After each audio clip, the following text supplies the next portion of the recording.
السلام عليكم ورحمة الله وبركاته. إذا لهانتي بميل والبو الدنيا دافيدات كجوكتان هلكاني وصوران يرو اوفيشال فضلا هداد ku cusub tahay subscribe saar hadii aad nala joogteen waad ku mahadsantahay sida wanaagsan aad nala joogteen. xildhibaan Ilhaan Cumar oo ka tirsan Congress-ka Mareykanka lagana soo doortay Minnesota ayaa shaacisay in ay aqal gashay.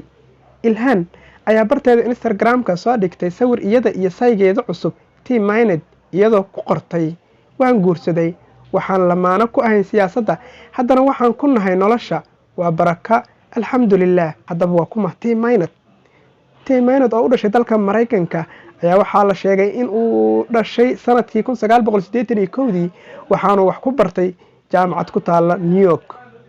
bartiisa Twitter-ka ayuu asna ku xusay in sanadihii 2002 uu wax ka bartay jaamacad ku taala dalka South Africa. waxa uu soo bartay culumta siyaasadda oo uu ka qalin jebiyay sanadii 2003 wixii intaa ka dambeeyay waxa uu la soo shaqeeyay hay'ad la yiraahdo Alliance for Justice ka hor inta uusan ku biirin shirkadda E Street Group. waxa uu horey u soo maray guur waxa ay wada joogeen Beth Maynard oo ay dhawaan kala tageen. Maynard waxa uu ka tirsan yahay E Street Group oo ah shirkad inta badan ka shaqeysa istiraatiijiyadda ololaha doorashooyinka, dejinta qorshayaasha musharaxiinta doorashooyinka iyo shaac bixinta.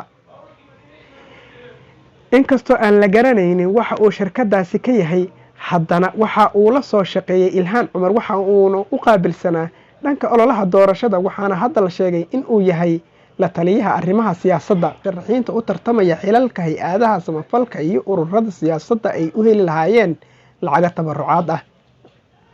sidoo kale shirkadda uu ka tirsan yahay E Street ayaa qabata howlo ay ka mid yihiin shaac bixinta, xayeysiinta, qaybinta, cilmi baarista iyo dhaqaale ururinta. guddiga doorashooyinka heer federaal ee dalka Mareykanka ayaa sheegay in Ilhaan Cumar ay lacag dhan 230 kun. guddiga doorashooyinka heer federaal ee dalka Mareykanka ayaa shaaciyay in Ilhaan Cumar ay lacag dhan 230 kun oo dollar ay siisay shirkadda uu Tim ka tirsan yahay ee E Street Group tan iyo sanadii 2018 lacagahaas oo loogu qaban jiray la talin dhanka siyaasadda iyo istiraatiijiyadda ololaheeda doorashada. Maynard waxa uu sidoo kale la soo shaqeeyay siyaasiyiin badan oo laga soo doortay Minnesota kuwaas oo ka mid yahay Keith Ellison oo ay hor u qabtay xilka ay hadda Ilhaan hayso. Tim Maynard oo xaaskiisa ay kala tageen sanadkii la soo dhaafay. Tim Maynard iyo xaaskiisa ayaa kala tagay sanadkii la soo dhaafay kadib markii ay sheegtay in ay ku tuhmayso in uu xiriir la leeyahay Ilhaan Cumar.